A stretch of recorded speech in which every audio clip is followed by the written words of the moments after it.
Salut mes amis, j'espère que vous allez bien. Je vous retrouve aujourd'hui pour une nouvelle vidéo dans laquelle on va parler d'une chose un petit peu différente de d'habitude. Et oui, aujourd'hui on va parler d'un des endroits les plus hantés d'Angleterre, parce que je sais qu'il y en a beaucoup qui adoraient tout ce qui touche aux fantômes, aux esprits et au paranormal dans sa globalité. Et surtout, moi je me dis c'est une occasion en or de faire de nouvelles vidéos sur la chaîne, un nouveau concept, et de changer un petit peu des traditionnels threads d'horreur que j'ai l'habitude de raconter depuis maintenant 4 ans. Ne vous en faites pas, les threads d'horreur restent, ces vidéos là sont en bonus, et en aucun cas elles ne remplacent les threads d'horreur. Alors je m'excuse d'avance, cette vidéo il y aura beaucoup d'endroits dont la prononciation sont un petit peu compliquées. Je vais essayer de faire au mieux, mais je vais essayer aussi d'abréger dans la vidéo pour pas que ce soit trop malaise. L'histoire d'aujourd'hui, elle se passe dans le Yorkshire de l'Est, et plus précisément dans la ville de Kingston upon Hull. On va abréger tout le long de la vidéo, Hull. Ça fait partie des noms un petit peu compliqués à dire.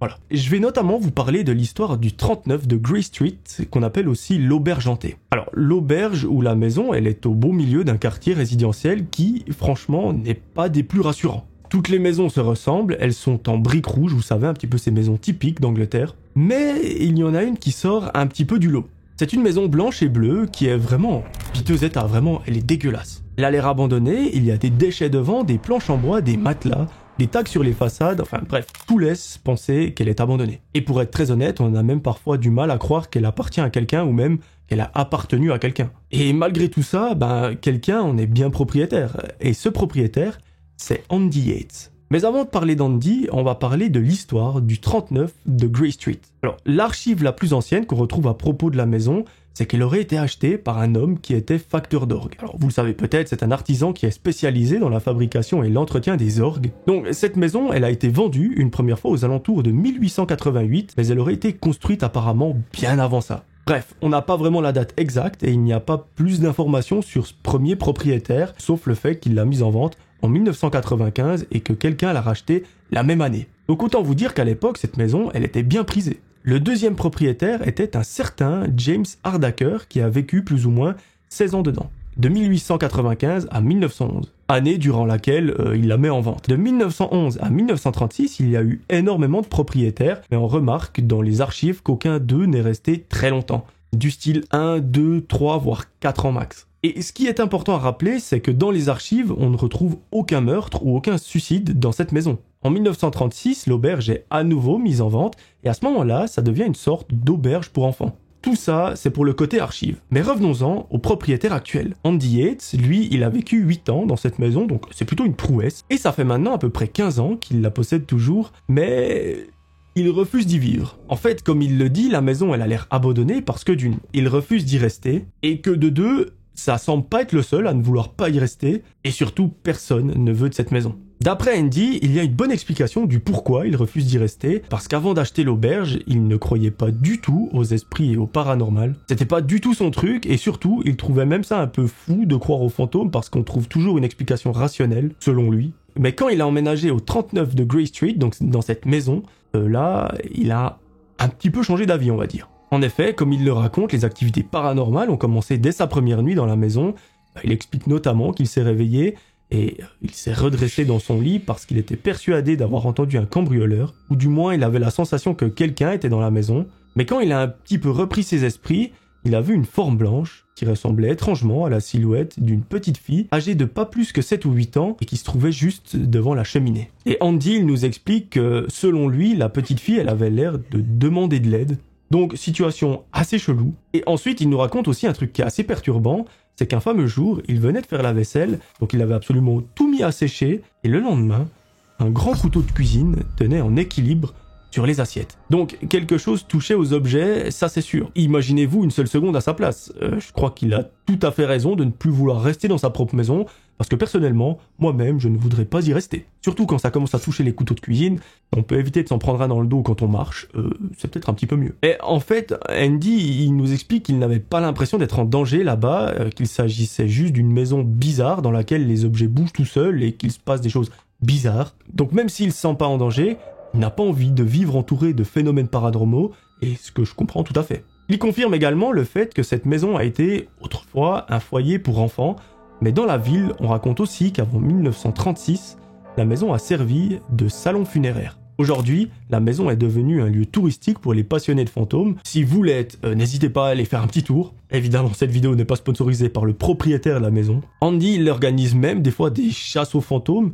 D'ailleurs, il y a un épisode de SOS La Maison est hantée qui a été tourné là-bas, et ce qu'on retient de cet épisode, c'est qu'il est assez dingue. Je vous spoil évidemment pas, je vous laisserai découvrir ça de vous-même. Mais si je peux vous dire 2-3 trucs, c'est que durant la nuit que les enquêteurs ont passé, il y a eu énormément de choses. D'abord, le médium de l'équipe entre dans la maison, dans le noir presque total. Il se sent directement oppressé, comme si la maison refusait de garder les gens à l'intérieur. Et ça, franchement, c'est une ambiance qui est super lourde. Quand il monte à l'étage, il arrive dans une pièce vraiment flippante, puisqu'elle compte 8 grands miroirs, un peu partout, sur chacun des murs. Et ceux qui s'intéressent un petit peu au paranormal savent très bien que les miroirs, c'est un peu comme un portail qui permet aux esprits de venir dans notre monde. Donc c'est un petit peu la porte d'entrée. Et bref, directement, le médium arrive à voir que dans cette maison, il y a genre beaucoup d'enfants. En fait, selon lui, la plupart des esprits qui hantent cette maison, ce sont des enfants. Et sa théorie, elle fonctionne parfaitement avec ce qu'Andy et les archives disent, c'est qu'avant c'était un foyer pour enfants.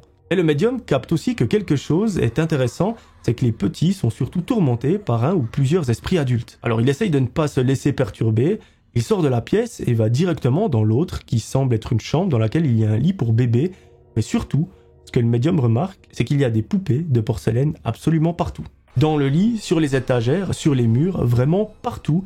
Et ça, c'est super flippant. Ce qui est intéressant, c'est qu'il explique qu'en fait, les poupées et tous les objets ayant un visage entre guillemets, peuvent agir comme un canal pour les esprits malveillants, un peu comme dans le film Annabelle. Vous savez, quand la poupée elle est hantée par ce quelque chose hyper glauque. Et d'ailleurs, si j'ai une assez bonne mémoire, il y a quelques semaines, je vous ai fait un thread d'horreur qui parlait d'un objet hanté dans une maison. Un couple avait retrouvé dans le mur une petite peluche. Donc finalement, peut-être que le thread d'horreur n'était pas si faux que ça. Mais bon, je vous laisserai faire votre enquête de vous-même. Et pour revenir un petit peu à l'exemple que je donnais avec le film Annabelle, en soi, c'est pas la poupée Annabelle qui est dangereuse, mais c'est l'esprit qu'il y a à l'intérieur. J'espère que vous comprenez ce que je veux vous dire. Mais pendant que le médium est dans la maison, un des enquêteurs, lui, il décide de rencontrer un auteur local qui s'appelle Mark Riley et qui a d'ailleurs écrit un bouquin sur le paranormal dans la ville de Hull. Pour ceux que ça intéresse, alors c'est pas du tout sponsorisé, le livre il s'appelle Haunted Hull, il est dispo sur Amazon, donc si ça vous intéresse et que vous parlez anglais, n'hésitez pas. Et bref, l'auteur il commence par expliquer qu'une bonne partie de la ville, dont le 39 de Grey Street, donc l'adresse de l'auberge,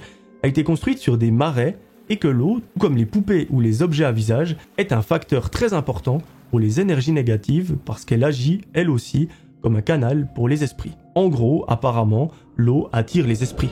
L'enquêteur commence donc à lui parler qu'il tourne un épisode au 39 de Grey Street et il veut savoir s'il a vraiment des esprits là-bas. Alors, l'auteur, Mark Riley, il est formel, il y a des enfants dans cette maison et il en a vu 2, 3 de ses propres yeux. Mais ceux qui ont visité la maison pensent qu'il y en a entre 15 et 20, donc quelques-uns en plus. Ensuite, Mark il raconte quelque chose de très intéressant par rapport aux rumeurs, c'est qu'en fait, 2 de ses enfants auraient été tués par quelqu'un dont l'esprit malveillant réside encore entre les murs. Mark dit qu'en fait la maison n'est pas habitée et que personne ne veut y rester trop longtemps parce qu'elle est totalement sous l'emprise d'un esprit hyper puissant.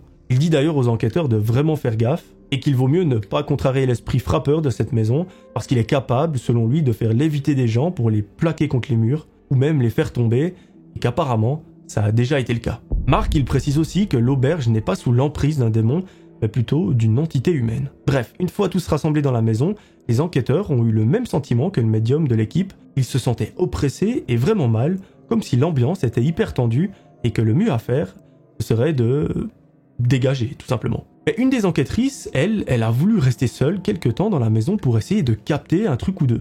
Mais là, une fois qu'elle se retrouve toute seule et dans le noir complet, elle s'est sentie terrifiée et franchement, on la comprend. Elle entendait des bruits un petit peu partout, l'atmosphère était lourde et tout ce qui va avec. Ses coéquipiers, eux, sont retournés dans leur voiture pendant ce temps-là, mais grâce à leur matériel et à leur talkie-walkie, ils entendaient tout ce qu'il se passait dans la maison pour qu'ils puissent quand même avoir une sorte de communication en temps réel avec la personne, donc leurs collègues.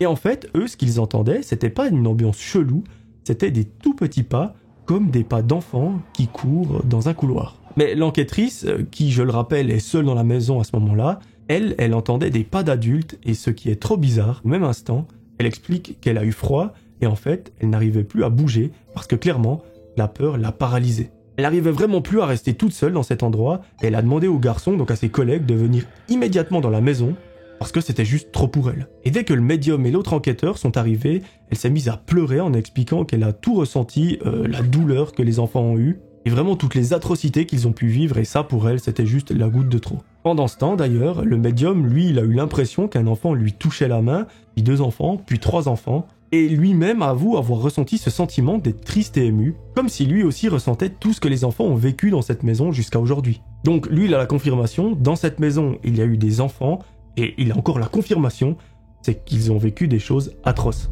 Après ça, l'enquêtrice, qui s'est un petit peu remise de ses émotions, décide de faire une séance avec une Spirit Box. Alors pour ceux qui ne connaissent pas la Spirit Box, c'est un appareil qui permet en fait de scanner 2 fréquences de radio en même temps, et donc ça augmente les chances d'obtenir entre ces 2 fréquences une réponse paranormale quand on pose des questions. Pour vous résumer très globalement, je sais que je vais me faire insulter par les pros du domaine, mais c'est si vous voulez entendre un esprit. Ne m'insultez pas, restez bienveillants, je suis un noob en paranormal, je n'y connais rien, donc j'apprends aussi au fur et à mesure. D'ailleurs, par rapport à la Spirit Box, plusieurs youtubeurs en ont utilisé, comme Jordan Perigo par exemple. Et petite parenthèse, il a fait une intervention sur la chaîne de mon pote Léo, donc je vous mettrai le lien en description. C'est super intéressant, c'est un témoignage, je vous invite vraiment à aller voir. Et bref, pour revenir à notre histoire, elle se pose avec la Spirit Box, elle entend des pas, et lorsqu'elle demande à un esprit de faire bouger 2 balles positionnées sur la table, eh bien, surprise, les balles ne bougent pas, mais par contre, un câble électrique qui est relié à une lampe de chevet se met à bouger absolument tout seul. L'enquêtrice est quand même satisfaite de ce résultat et ils redescendent près des autres qui se sont installés dans la cuisine.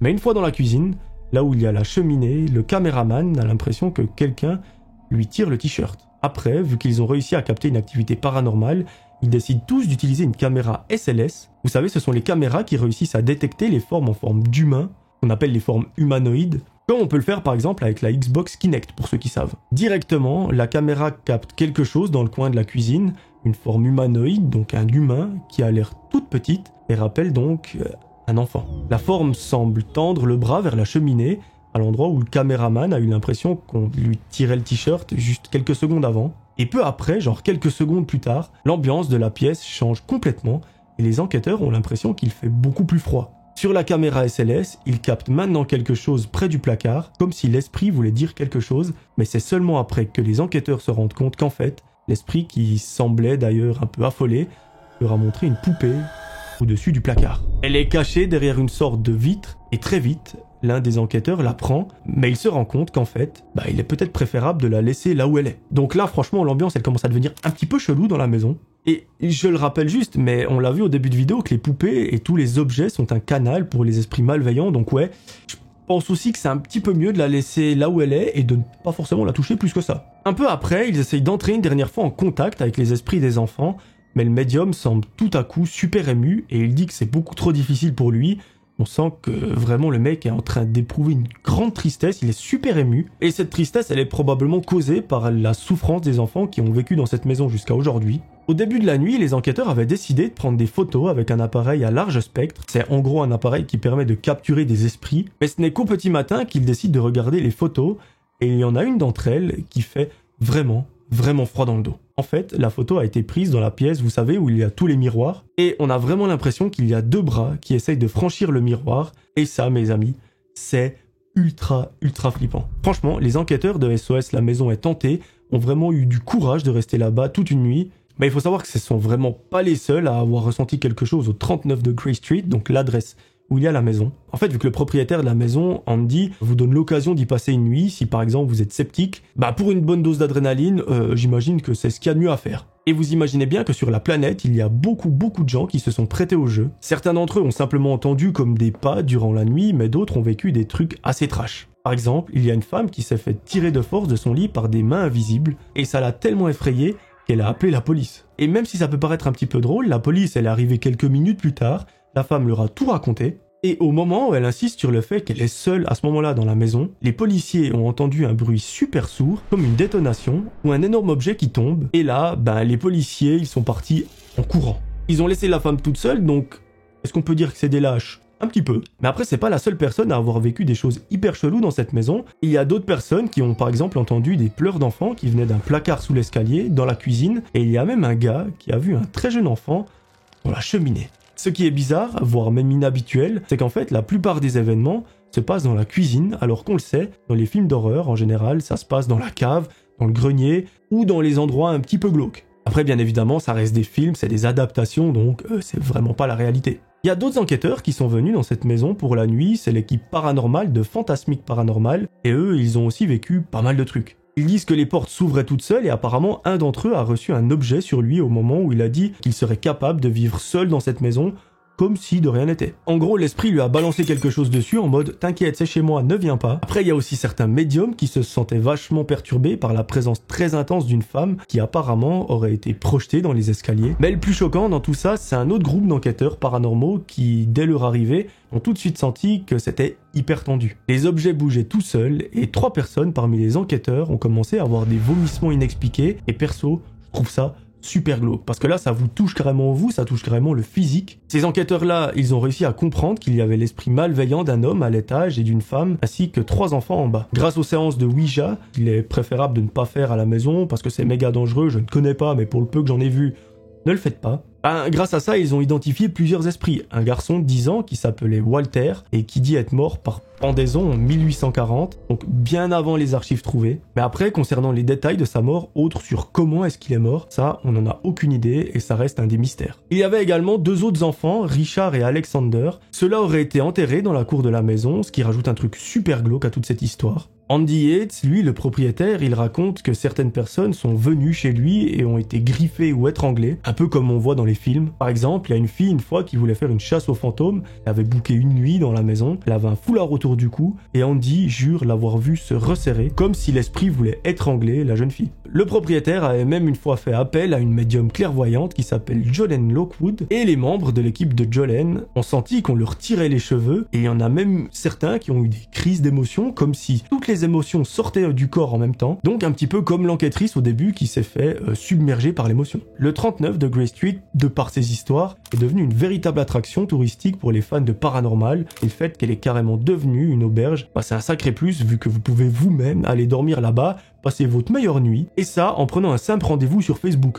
C'est pas magnifique? Donc voilà, pour ceux qui sont tentés par l'expérience, n'hésitez pas à vous inscrire sur le page Facebook, à booker une nuit et à aller prendre votre dose de frissons. Et si c'est le cas, venez nous faire un retour sur la chaîne pour qu'on puisse savoir si toute cette histoire, elle est vraie ou pas. Dans le sens, est-ce que toutes les personnes qui sont allées visiter ont menti jusqu'à maintenant, ou bien est-ce qu'il y a vraiment des esprits assez glauques qui hantent cette maison? Moi, ce que je trouve assez marrant, c'est que le propriétaire, en fin de compte, c'est un vrai businessman. Il en a fait une auberge, donc on peut aller dormir, passer la nuit là-bas, mais lui-même refuse catégoriquement de passer une nuit entre les murs de cette maison. Donc il a chopé le bon filon, il se fait de l'argent avec ça, et j'ai envie de dire, c'est bien. Par contre, le propriétaire conseille quand même à ceux qui veulent venir de prendre du matériel adéquat pour encore plus de sensations, par exemple des caméras infrarouges, des EVP, la Spirit Box ou tout ce qui touche à ce genre-là. Cependant, les amis, j'aimerais vraiment que vous gardiez à l'esprit que ces expériences peuvent être très dangereuses. Surtout ce que j'ai mentionné, les séances de Ouija, perso je n'y connais rien, mais faites super attention parce que je suis pas fermé à ce monde, donc attention à ça. J'ai envie de vous dire, si vous voulez prendre aucun risque, c'est plus safe pour vous de regarder ma petite vidéo, de mettre votre pouce bleu et un commentaire, que d'aller sortir votre boîte de Ouija et d'aller dans le grenier avec vos potes à minuit. Voilà, j'espère que cette première histoire paranormale sur la chaîne vous aura plu. Si c'est le cas, dites-le moi en commentaire. Dites-moi ce que vous voulez voir aussi. Si vous avez des idées de sujets, je suis preneur. Moi, je vous remercie beaucoup de m'avoir écouté. Je vous avoue, ça fait un vent de fraîcheur sur la chaîne. C'est un nouveau concept qui arrive gentiment. Ça change des threads d'horreur classiques. De nouveau, je vais continuer les threads d'horreur, mais il y aura des vidéos en plus. Et ça, franchement, ça fait super plaisir. Voilà, moi je vous promets de vous retrouver très vite pour une nouvelle vidéo. D'ici là, n'hésitez pas à me rejoindre sur Spotify et sur Instagram. Écrivez-moi un petit message, j'essaie de répondre à tout le monde. C'est un petit peu compliqué, mais je m'en sors, même si c'est pas tout de suite dans la seconde. Moi je vous fais de gros bisous, je vous retrouve très vite. C'était Melvin, ciao tout le monde.